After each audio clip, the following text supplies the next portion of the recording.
خاندان میں ایسی سچویشن ہو جاتی ہے کہ سارے ایک بات کہہ رہے ہوتے ہیں اور آپ ایک بات کہہ رہے ہوتے ہیں اور آپ ہی صحیح بات کہہ رہے ہوتے ہیں، لیکن وہ ان کی سمجھ میں نہیں آتی اور الٹا آپ کے خلاف باتیں بنانا شروع کر دیتے ہیں، اور آپ اپنے آپ کو بالکل تنہا محسوس کرتے ہیں کہ شاید میں ہی غلط ہوں. نہیں، آپ غلط نہیں ہوتے، لیکن ان کو آپ کی بات سمجھ نہیں آ رہی.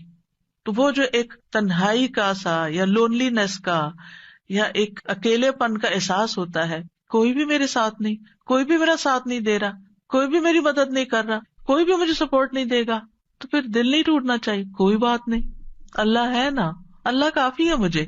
اگر اللہ کی نظر میں میری یہ بات، میرا یہ فیصلہ، میرا یہ کام درست ہے تو مجھے کسی کی بھی پرواہ نہیں ہے. تو انسان غنی ہو جاتا ہے، اللہ اس کو بے پرواہ کر دیتا ہے، اللہ اس کے دل سے غم دور کر دیتا ہے، اللہ لوگوں کے چھوڑنے کا غم اس سے ہٹا دیتا ہے کہ کوئی بات نہیں. بعض اوقات آپ کو کوئی بڑا اہم کام کرنا ہوتا ہے، کوئی اچھا پروجیکٹ لے کے آپ چلتے ہیں، آپ ایک دوست سے بات کرتے ہو، کہتے ہیں یہ دیوانگی ہے، ایسی تمہارا خیال ہے، دوسری سجیشن وہ بھی کوئی کام کی نہیں، تیسری وہ بھی، آپ سوچتے ہیں کہ کسی کو میری بات ہی نہیں سمجھ آتی، کوئی میرا ساتھ ہی دینے کو تیار نہیں. ایسے تمام دل ٹوٹنے والے ٹائمز پر حسبی اللہ و نعم الوکیل، اگر میں ایک خیر کا کام لے کر چلی ہوں تو اللہ میری مدد کرنے والا ہے. کیونکہ ہم دیکھیے کہ دنیا میں بڑے کام صرف ان لوگوں نے کیے ہیں جن کا حوصلہ بلند ہوتا ہے، جن کا توکل پھر اللہ کی ذات پر ہوتا ہے کہ یہ ہوگا، اللہ کرے گا، کرنے والا اللہ ہے. میں طریقہ کروں گی، سبب اختیار کروں گی، محنت کروں گی، لیکن برکتیں اور رحمتیں تو اللہ ہی کی طرف، فضل تو اللہ کی طرف. اللہ ذو فضل عظیم، بڑا فضل تو اللہ کے پاس ہے. ہم لوگوں کے ہاتھوں کی طرف دیکھتے ہیں، لوگوں کے خزانے کی طرف دیکھتے ہیں، اصل خزانوں کا مالک کون ہے؟ اور ان لوگوں کا بھی مالک کون ہے؟ وہ بھی اللہ ہے. ان کے دل بھی اللہ کے ہاتھ میں، وہی انہیں توفیق دے گا تو خیر کے کام میں ساتھ دیں گے، نہیں تو نہیں دیں گے. تو کوئی بھی ایسا موقع جہاں آپ کے اپنے پیارے آپ کا ساتھ نہ دیں، وہاں بھی دل چھوٹا نہ کریں، وہاں بھی آپ کا دل نہیں ٹوٹنا چاہیے، کیونکہ اللہ آپ کے ساتھ ہے. تو فَإِن تَوَلَّوْا، اگر یہ منہ موڑ جائیں، آپ کا ساتھ نہ دیں، تو آپ حسبی اللہ کہیں، لا الہ الا ہو کہیں، علیہ توکلت کہیں، وہو رب العرش العظیم کہیں. ایک چھوٹی سی دعا کے اندر ہر پارٹ جو ہے اس کا بہت پاورفل ہے. یعنی اللہ مجھے کافی ہے، اللہ کے سوا کوئی معبود نہیں ہے، میرا بھروسہ اس پر ہے، مجھے اس کی مدد کا یقین ہے، میں اس کی طرف رجوع کرتا ہوں، وہ میری مدد کرے گا. وہ ساری مخلوق کا مالک، اور مخلوق میں سے سب سے عظیم ترین مخلوق کا بھی وہی رب ہے، وہی مالک ہے، وہی خالق. تو میں اس کا سہارا لیتا ہوں. تو یہ ان مبارک دعاؤں میں سے ہے جن کے پڑھنے کا اللہ تعالیٰ نے خود نبی صلی اللہ علیہ وسلم کو قل کہہ کے حکم دیا. آپ کہیے، آپ پڑھیے، یہ آپ کو فائدہ ہوگا. ایسے تھوڑی کہ اللہ تعالیٰ کے پڑھیے اور پڑھتے ہوئے چھوڑ دیں اور پھر پرواہ نہ کرے. کیسے ہو سکتا ہے؟ جو چیز اللہ تعالیٰ نے خود سکھا دی اس سے بہتر کیا ہو سکتا ہے کہ یہ آپ کو فائدہ دے گا. آپ دیکھیے کہ بعض اوقات بہت ساری چیزیں انسان کو ڈراتی ہیں.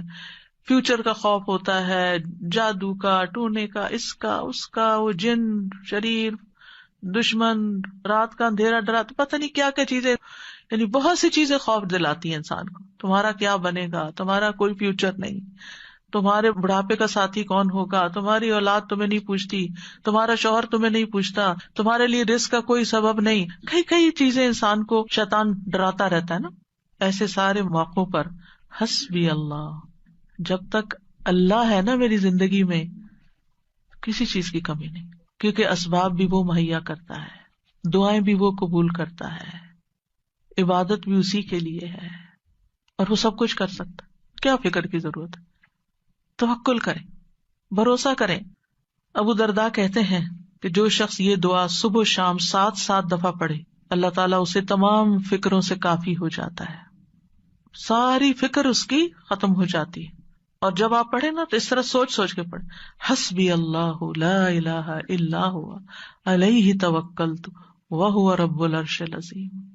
جو بھی نیکی کا کام آپ کرنا چاہیں، کیونکہ کچھ لوگوں کا حال یہ ہوتا ہے جب ان سے کچھ بھی کہا جاتا نہیں کر لو، کہتے ہیں میں نہیں کر سکتا، آئی ڈونٹ تھنک کہ میں کس قابل ہوں، میں تو اس قابل نہیں، مجھ سے نہیں ہوگا، میرا نہیں خیال میں کر پاؤں گی، مجھے نہیں لگتا کہ میں یہ پڑھ پاؤں گی یا وہ کر لوں گی. ایسے جملے ہی زبان سے نہ نکالیں. اس وقت کیا کریں؟ اللہ کی مدد ہوگی تو انشاءاللہ میں کر لوں گی، اللہ میری مدد کرے گا. حسبی اللہ لا الہ الا اللہ اللہ ہے نا, اللہ کروائے گا. مشکل سے مشکل وقت, انہونی چیزیں, اور جب آپ کو اللہ کا سہارا مل جاتا ہے نا, آپ تنہا نہیں ہوتے. اور جب آپ تنہا نہیں ہوتے, اکیلے نہیں ہوتے, تو آپ کو غم ختم ہو جاتا ہے, آپ کی زندگی سے غم رخصت ہو جاتا ہے. ٹھیک ہے, قریب و مجیب. آپ یقین کریں, دل بھر کے کلمات پڑھے نا, مجھے تو اپنے سینے میں ایک ٹھنڈک محسوس ہوتی, یعنی فزیکل فیلنگ بھی میری بدل جاتی. وہ قریب ہے, اس سے زیادہ تو کوئی قریب ہمارے ہو ہی نہیں سکتا. ہم انسانوں کو قریب سمجھتے ہیں, نہیں, ان کی تو اپنی بہت سی مشکلات ہیں, وہ تو اپنے لیے بھی کافی نہیں ہے, ہمارے لیے کہاں ہوں گے. اور پھر میری دعاؤں کو بھی وہ سننے والا ہے, اس لیے مجھے کس بات کا فکر ہو, کس بات کا غم. تو یہ دعا دین و دنیا کی پریشانی دور کرنے کا ذریعہ ہے, ہر مصیبت سے کفایت کرتی ہے جو بندے کو پریشان کرتی ہے. اسباب اختیار کرنے کے بعد اللہ پر بھروسہ کرنا ہی کامل توحید ہے. اللہ پر توکل کرنا اللہ کے کافی ہونے کا سبب ہے. اور یہ کلمہ توحید جو ہے نا, لا الہ الا ہو, اس کی بنا پر انسان کو دنیا اور آخرت میں نجات ملتی ہے. آخرت میں جنت کی کنجی بھی یہی ہے, توحید خالص. اور جب مشکل میں آپ نے سب کو چھوڑ دیا نا, صرف اللہ کو پکڑا, تو آپ کی توحید پکی ہو گئی. اور پھر آپ نے اس دعا میں توحید, توکل اور اللہ کے رب ہونے کا وسیلہ پکڑا. اور کبھی یہ دعا جو ہے طلب کی بجائے خبر کے صیغے میں بھی مانگی جاتی ہے, مطلب صرف اللہ کے بارے میں اچھا گمان اپنا رکھنے کو. تو یہ توکل ہے کیا چیز, تھوڑا سا اس پہ بات کر لیتے ہیں. توکل کا مطلب ہوتا ہے اپنی بے بسی کا اظہار کرنا اور اپنے علاوہ کسی دوسرے پر اعتماد کرنا. میں کمزور ہوں, میرے پاس کچھ نہیں, تو ہی سب کچھ ہے. اور دینی معنی میں توکل کیا ہوتا ہے, دنیا اور آخرت کے فوائد و نقصانات کے معاملے میں دل کا اللہ تعالی کی ذات پر اعتماد کرنا, اور یہ ایمان رکھنا کہ اللہ کے سوا کوئی عطا نہیں کر سکتا, نہ روک سکتا, نہ نقصان دے سکتا, نہ نفع دے سکتا, سب کچھ اسی کے اختیار میں.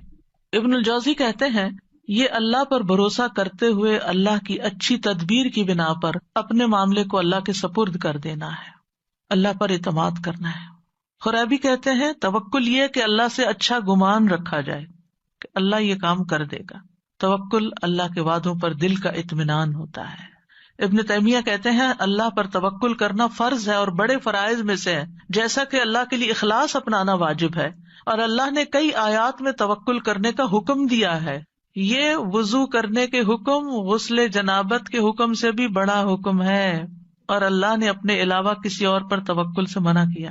یعنی وضو کا حکم تو ایک دفعہ ہے نا, جنابت سے غسل کا حکم تو قرآن میں ایک دفعہ ہے, توکل کا حکم کئی دفعہ آیا. تو ہم وضو کا اہتمام تو ضرور کرتے ہیں, پاکیزہ ہونے کا اہتمام کرتے ہیں, لیکن جب توکل کی باری آتی ہے تو ہم فیل ہو جاتے ہیں, وہ ہمیں یاد نہیں رہتا. پھر سعید بن جبیر کہتے ہیں اللہ پر توکل کرنا ایمان کا خلاصہ ہے. ابو محمد سہل کہتے ہیں مقامات میں توکل سے زیادہ باعزت کوئی اور مقام نہیں. اللہ تعالیٰ اپنے نبی کو حکم دیتے ہیں فَتَوَكَّلْ عَلَى اللَّهِ إِنَّكَ عَلَى الْحَقِّ الْمُبِينِ, پورا کانفیڈینس دیا, آپ اللہ پہ بھروسہ کیجئے, آپ واضح حق پر ہیں, آپ سچ پر ہیں. ایک اور جگہ پر ہے وَتَوَكَّلْ عَلَى الْحَيِّ الَّذِي لَا يَمُوتُ وَسَبِّحْ بِحَمْدِهِ, اس زندہ ہستی پر بھروسہ کیجئے, یعنی اللہ پر جو نہیں مرے گا, اور اس کی حمد کے ساتھ تسبیح کیجئے. ہم کس پر بھروسہ کر رہے ہوتے ہیں؟ انسانوں پر جو کہ ختم ہو جانے والے. مومنوں کو حکم دیا وَعَلَى اللَّهِ فَلْيَتَوَكَّلِ الْمُتَوَكِّلُونَ, وہ توکل کرنے والوں کو اللہ پر توکل کرنا چاہیے. رب المشرق والمغرب لا الہ الا هو فاتخذہ وکیلا, مشرق اور مغرب کا رب ہے, اس کے سوا کوئی معبود نہیں, سو اسی کو کارساز بناؤ, اس کو اپنا کام درست کرنے والا سمجھو. توکل اللہ پر ایمان ہونے کی علامت ہے. توکل وہی کر سکتا ہے جس کا اللہ پر ایمان ہو. جس کے پاس ایمان نہیں اس کا توکل بھی نہیں ہوتا. جتنا ایمان زیادہ ہوگا اتنا توکل زیادہ ہوگا, جتنا ایمان کم ہوگا اتنا توکل کم ہوگا, جتنا توکل کم ہوگا اتنا ایمان کم ہوگا, جتنا توکل بڑھے گا اتنا ایمان بڑھے گا. دونوں لازم و ملزوم ساتھ ساتھ بڑھتے جاتے ہیں. یہ اسلام لانے کا تقاضا ہے. موسیٰ علیہ السلام نے کہا میری قوم ان کنتم آمنتم باللہ فعلیہ توکلوا ان کنتم مسلمین, اگر مسلمان ہو نا تو پھر دشمن سے نہیں ڈرو, اللہ سے ڈرو, اللہ پہ بھروسہ کرو, کیونکہ نفع نقصان کا مالک تو صرف وہ ہے. بندوں پہ جب آپ بھروسہ کرتے ہیں نا وہ بھول جاتے ہیں, اوہ سوری آپ نے یہ کام کہا تھا, سوری یہ وجہ ہوگی تھی میں ٹائم پر نہیں پہنچ سکا. کئی مشکلات ان کی زندگی میں ہوتی ہیں, وہ خود بھی نہیں رہتے. لیکن اگر آپ اللہ پہ بھروسہ کرتے ہیں تو اللہ تعالیٰ کو ہمیشہ ہے, ہمیشہ رہے گا, اور وہ ہمیشہ مدد کر سکتا ہے. حالات تبدیل ہوتے رہتے ہیں، لوگ آپ کی زندگی میں تبدیل ہوتے رہتے ہیں، جگہیں تبدیل ہوتی رہتی ہیں، سچویشن تبدیل ہوتے رہتے ہیں، لوگوں کی لائلٹیز تبدیل ہوتی رہتی ہیں، لوگوں کے دل بدلتے رہتے ہیں، مالی حالات بدلتے رہتے ہیں. اس دنیا میں ہر لمحہ ایک چینج آ رہا ہوتا ہے، غیر محسوس چینج، اور بعض اوقات ہم اس کو ٹیکل نہیں کر سکتے کیونکہ ہمارے اندر بھروسہ نہیں ہوتا، توکل نہیں ہوتا. جو توکل کرتا ہے وہ ہر تبدیلی کے اندر کام ہوتا ہے. موسم بدل رہا ہے، کوئی بات نہیں، کوئی بھی چیز پسند کے خلاف، کوئی بات نہیں، سب ٹھیک ہو جائے گا. تو اللہ سبحانہ وتعالیٰ نہ ہم سے غافل ہے اور نہ ہی ہم سے دور ہے، اس لیے کسی اور کو کارساز بنانے کی بجائے اسی کو سہارا سمجھا جائے، کیونکہ جو اللہ کے سوا دوسروں کو سہارا بناتا ہے تو ایسے سہارے کمزور ہوتے ہیں. مکڑی کا گھر، اس کی مثال دی گئی قرآن میں.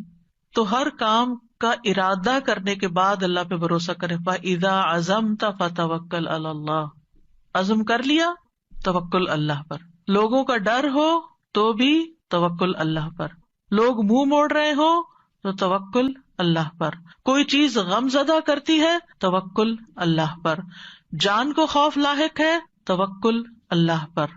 جیسے جادوگروں نے کہا تھا فرعون کے مقابلے میں، فقد ما انت قاد، جو فیصلہ کرنا کر لو، ہم تو اللہ کی طرف جانے والے، تم ہمارا کیا بگاڑ لو گے.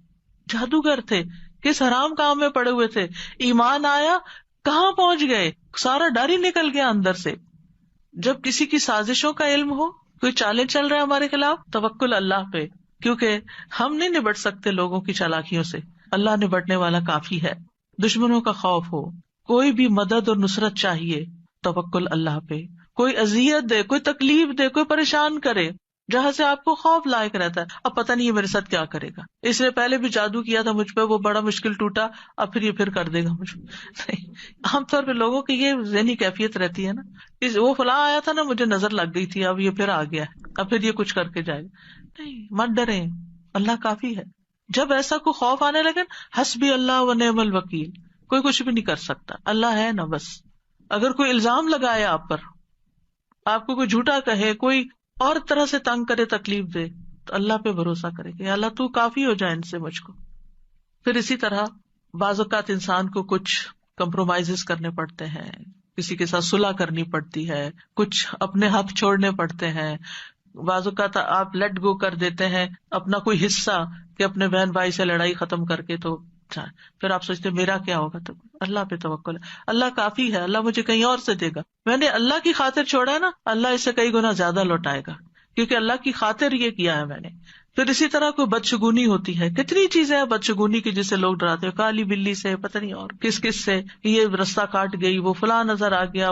ان ساری بدشگونیوں کا مقابلہ بھی جہاں سپرسٹیشنز ہو، جہاں وہم، کیونکہ بعض لوگوں کو وہم ہی کھایا جاتا ہے، ہونا ہمانا کچھ نہیں ہوتا، یہ ان کا صرف خیال ہوتا ہے. یہ نہ ہو جائے، میں گھر سے نکلی ہوں گاڑی لے کر، پتہ نہیں کوئی ایکسیڈنٹ نہ ہو جائے، یہ جہاز پہ بیٹھنے لگی ہوں، پتہ نہیں اس کا کریش ہی نہ ہو جائے. یعنی کوئی نہ کوئی ایسی باتیں انسان کے دل میں شیطان ڈالتا رہتا ہے کہ جس سے وہ انجوائے کرنے کی بجائے اس سچویشن کو صرف خوف زدہ رہتا ہے. تو ایسے تمام توہمات، ایسی تمام خوف زدہ کرنے والی باتیں، ان کے لیے کیا کریں؟ اللہ پہ توکل کریں. پھر اسی طرح آخری زمانے کے جو فتنے ہیں، دجال کا آنا ہے، ان سب مواقع پر بھی اللہ پر بھروسہ، اللہ کا دامن تھامے، اللہ کی طرف رجوع کریں. جب نبی صلی اللہ علیہ وسلم نے ایک موقع پر دجال کے بارے میں لوگوں کو آگاہ کیا تو آپ نے فرمایا کہ جب وہ یہ دعویٰ کرے گا نا کہ میں تمہارا رب ہوں، تو جو شخص یہ کہہ دے کہ تو ہمارا رب نہیں، ہمارا رب تو اللہ ہے، ہم اسی پہ توکل کرتے ہیں، اسی کی طرف رجوع کرتے ہیں، اور ہم تیرے شر سے اللہ کی پناہ میں آتے ہیں، تو اس کو اس پر تسلط حاصل نہیں ہوگا، وہ اس کو نہیں پکڑ سکے گا. اس وقت بھی ربنا اللہ علیہ توکلنا وإلیہ انبنا نعوذ باللہ من شرک، یہ اگر کوئی پڑھ لے گا تو دجال اس کا کچھ نہیں بگاڑ سکے گا. تو بہرحال جو لوگ اللہ پہ توکل کرتے ہیں، ایک طرف وہ شر سے بچ جاتے ہیں، دوسری طرف ان کو بہت سے فائدے بھی ہوتے ہیں، اللہ کی محبت ملتی ہے، کیونکہ ان اللہ یحب المتوکلین، اللہ توکل کرنے والوں سے محبت کرتا ہے، اللہ ان کو کافی ہو جاتا ہے. ومن یتوکل علی اللہ فہو حسبہ، جو اللہ پہ توکل کرے گا اللہ اسے کافی ہوگا. وتوکل علی اللہ وکفی باللہ وکیلا، اللہ پہ بھروسہ کریں، اللہ کافی ہے کارساز، پھر آپ کو اس کے سوا کسی کی مدد کی ضرورت بھی نہ رہے گی. توکل انسان کو بہادر بنا دیتا ہے، توکل انسان کو مستقبل کے خوف سے بچاتا ہے، اینگزائٹی سے بچاتا ہے. انگزائٹی میں یہی ہوتا ہے نا کہ پتہ نہیں ابھی کیا ہوگا، پتہ نہیں ابھی ہوگا کہ نہیں، پر بے چینی بے قراری، تو توکل آپ کو اطمینان میں ڈال دیتا ہے، شیطان سے حفاظت ملتی ہے، وہم دور ہو جاتے ہیں، آخرت میں بڑا اجر ہے۔ وَلَأَجْرُ الْآخِرَةِ أَكْبَرُ لَوْ كَانُوا يَعْلَمُونَ الَّذِينَ صَبَرُوا وَعَلَىٰ رَبِّهِمْ يَتَوَكَّلُونَ، اور آخرت کا اجر تو بہت بڑا ہے، کاش وہ جانتے ہوتے، جن لوگوں نے صبر کیا اور اپنے رب پر ہی بھروسہ کرتے ہیں، ان کے لیے آخرت میں بہت بڑا اجر ہے، کیونکہ انہوں نے ہر موقع پر اپنی توحید خالص کر لی، اللہ پہ بھروسہ کر لیا، اللہ پہ بھروسہ کر لیا، رزق کا معاملہ ہو، بیماری صحت کا معاملہ ہو، اولاد کا معاملہ ہو، انسانوں کا معاملہ ہو، لوگوں کی پھیلائی ہوئی افواہوں کا معاملہ، کچھ بھی ہو، اللہ کافی ہے مجھے۔ یعنی ایسے لوگ زندگی میں سب سے زیادہ پرسکون ہوتے ہیں جو اپنے معاملات اللہ کے سپرد کر دیتے ہیں۔ تو اس لیے کوئی بھی چیز جب آپ کے دل میں گھبراہٹ ذرا سی بھی ڈالے، فوراً پڑھے حسبنا اللہ و نعم الوکیل، یا حسبی اللہ و نعم الوکیل، حسبی اللہ لا الہ الا هو علیہ توکلت وہو رب العرش العظیم۔